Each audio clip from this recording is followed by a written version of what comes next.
ایک ظالم نے لوہے کی ٹوپی جو جنگوں میں پہنی جاتی تھی وہ اٹھا کر حضور کے چہرے پر مارا، جس کی وجہ سے حضور پاک صلی اللہ علیہ وسلم کے رخسار، آپ کے گالوں سے ایک دانت لوہے کے اندر چلی گئی اور حضور کے 2 دانت مبارک وہاں شہید ہوئے تھے۔ تو گھوڑے دوڑاتے ہوئے بہت دور سے راؤنڈ مار کر کے پیچھے کی طرف سے آ کر کے 10 صحابہ جو کھڑے تھے ان کو شہید کر دیا۔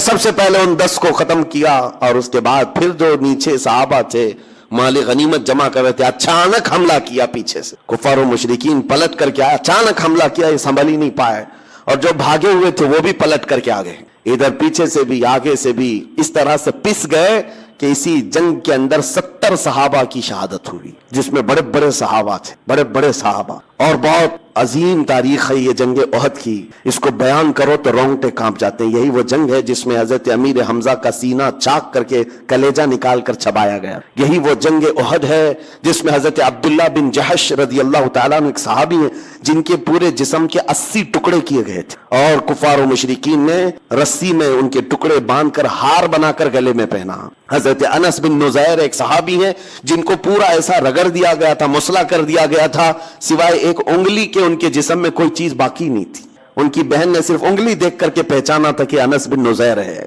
باقی جسم کا کوئی حصہ نہیں ملا تھا۔ یہی وہ جنگ ہے جس میں سعد ابن ربی جن کے پیٹ کو پھاڑ دیا گیا تھا، 12 نیزے لگے تھے۔ یہی وہ جنگ ہے جس میں حضرت حنظلہ جن کی شادی آج ہی ہوئی تھی، ایک رات پہلے شادی ہوئی تھی اور دولہا اسی جنگ میں شہید ہوا تھا۔ یہ وہ جنگ ہے جس میں بڑے بڑے صحابہ شہید ہوئے، لیکن سب سے بڑی بات تو یہ ہے کہ یہاں تک کفار و مشرکین کے ہاتھ پہنچ گئے کہ نبی پاک صلی اللہ علیہ وسلم کے قریب آ گئے۔ ایک ظالم نے لوہے کی ٹوپی جو جنگوں میں پہنی جاتی تھی وہ اٹھا کر حضور کے چہرے پر مارا، جس کی وجہ سے حضور پاک صلی اللہ علیہ وسلم کے رخسار، آپ کے گالوں سے ایک دانت لوہے کے اندر چلی گئی اور حضور کے 2 دانت مبارک وہاں شہید ہوئے تھے، اور وہ دانت ایسے اندر چلی گئی تھی کہ نکالنا مشکل تھا، لوہے کی، جس کو حضرت ابو عبیدہ بن جراح رضی اللہ تعالیٰ عنہ نے اپنے دانتوں سے پکڑ کر کے کھینچا تھا حضور کے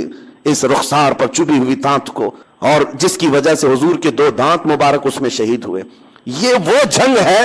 جس میں بڑا نقصان ہوا، 70 صحابہ، وہ بھی بڑے بڑے صحابہ شہید ہو گئے۔